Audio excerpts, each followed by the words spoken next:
Right, we're here in London. I'm joined by the man of the moment, Nick Griffin MEP. Now, I'm sure everyone's seen on the news today there's been an altercation outside of the Houses of Parliament. We held a press conference there today that was disrupted by a small gang of far-left thugs. Can you give us an idea of what happened today, Nick?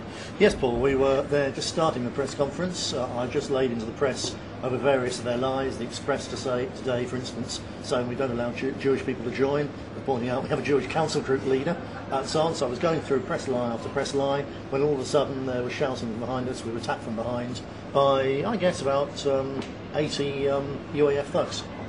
Right, and where were the police today? Well, there were a couple of policemen stood across the road.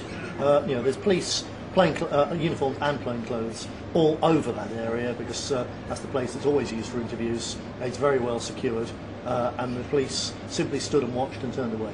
And what do you think about the media's response to all of this? We've had some media saying that this is an own goal for the so-called anti-fascist cause. Some of them have been saying that this is disgraceful. Some are saying that we shouldn't have actually held that press conference because we knew there was going to be trouble. I think the funniest one is I was asked by someone from the BBC, well, why did you hold the press conference openly instead of having a redirection point? Of course, when we've used redirection points, when we say, well, meet one of our people outside this train station and we'll tell you where to go, then they criticised us for having something to hide and not being open. So, we're damned if we do and we're damned if we don't. I think the media, as of now, still about 4:45, at present the media haven't decided the line. Probably by the end of this evening, a line will be established. Adam Bolton on Sky just now was absolutely outrageous, basically saying it's all our fault, and that really it wasn't a very serious incident. You've had Cameron hit with eggs, we've had people hit with placards, there were several bottles thrown. This was a serious piece of mob violence, and I've said to all the journalists I've spoken to, I did a piece live for the BBC and for Sky, and I've just done a piece for ITN. We'll see what they show, but on the live pieces, they can't control what you say, so I pointed out very, very clearly that this is not a mob of ordinary people. The UAF organisation is organised by groups which are in many cases financed by the Labour Party with taxpayers or even lottery grants or police money, so this isn't a mob. This is actually called together by the ruling government as a sort of militia.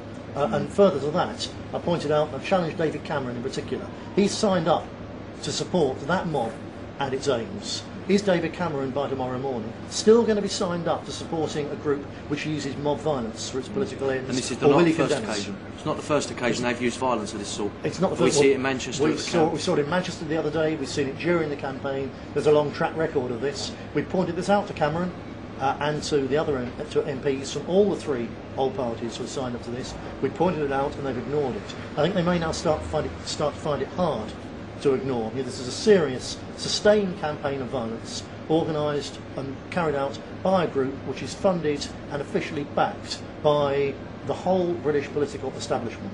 And they need to decide, are they going to disassociate themselves from this, or are they just going to accept and admit that this is a country which should now be twinned with Zimbabwe? Well, this is the whole point. There's been an escalation of trouble. We see it at the count, we see it today.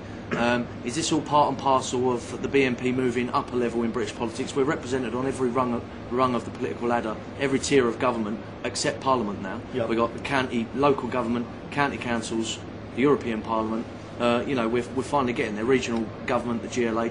Is this all part and parcel of the BNP advancing? I'm sure it's not to do with us, is it? It's to do with... This is the reaction of the political elite. They've been caught out very badly with their noses in the trough, and now people have elected us to very high office indeed. They can see their grip on power slipping away. The public haven't had a choice in politics in real terms for the last 30 or 40 years from anything credible. Now we're electable, now we're credible. They're literally frantic with concern and worry. See, I think they'll try and step this kind of thing up.